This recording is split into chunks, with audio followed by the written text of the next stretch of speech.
Bienvenue. Aujourd'hui, on va s'intéresser à Kurt Lewin, un psychologue dont les idées ont littéralement forgé de puissants outils pour le changement social. Et pour comprendre son génie, on va partir d'une expérience fascinante menée en pleine guerre qui a absolument tout changé. Allez, on plonge directement dans le vif du sujet. On est en pleine Seconde Guerre mondiale et un problème très concret se pose. Imaginez un peu le casse-tête.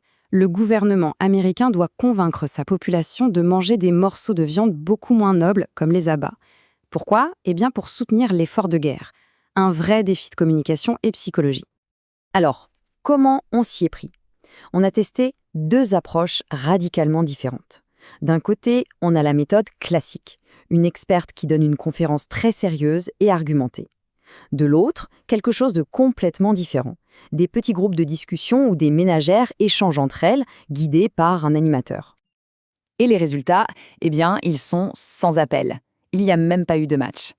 La discussion de groupe a été infiniment plus efficace pour faire changer les comportements. Regardez-moi ça.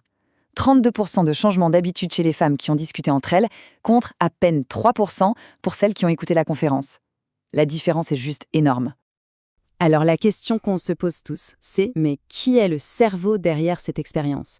Qui a eu cette intuition géniale sur le pouvoir de la discussion? Cet homme, c'est Kurt Lewin. Et son parcours personnel est vraiment la clé pour tout comprendre. Né en Prusse, il a combattu pour l'Allemagne pendant la Première Guerre mondiale, avant de devoir fuir le nazisme en 1933.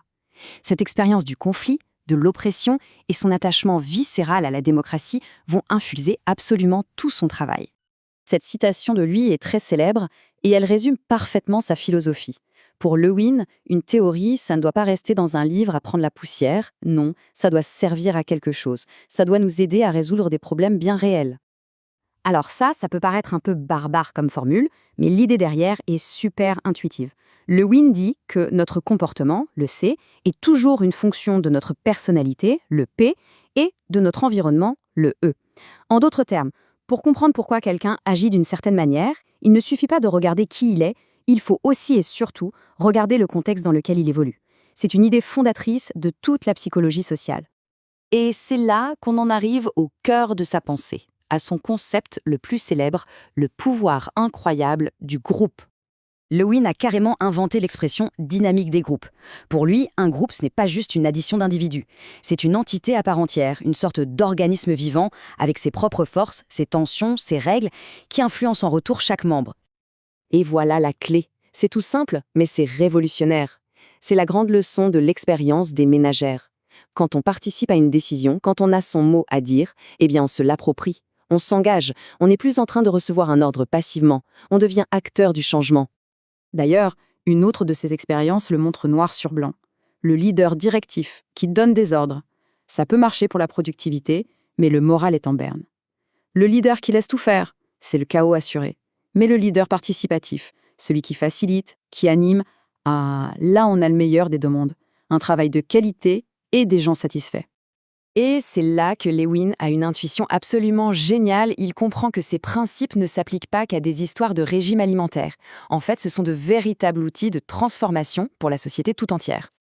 Forcément, pour lui, ce n'était pas que de la science abstraite, c'était personnel.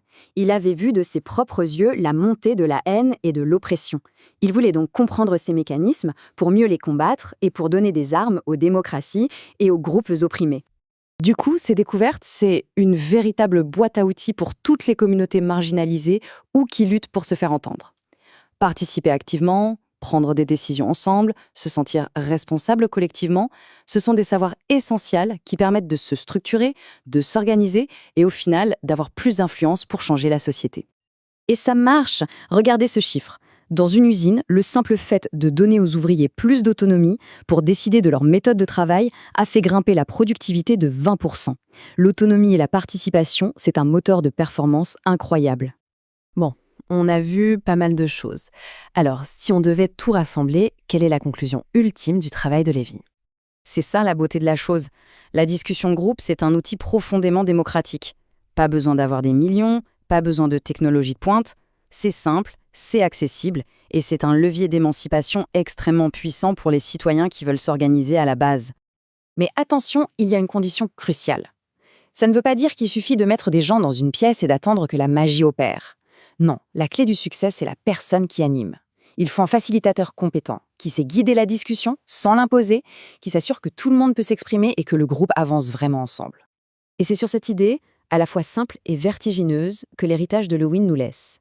Et si finalement, le chemin vers une société plus juste, plus démocratique, commençait tout simplement là, dans le simple fait que des gens s'assoient et se parlent, ensemble, de manière organisée. Une pensée aussi simple que puissante.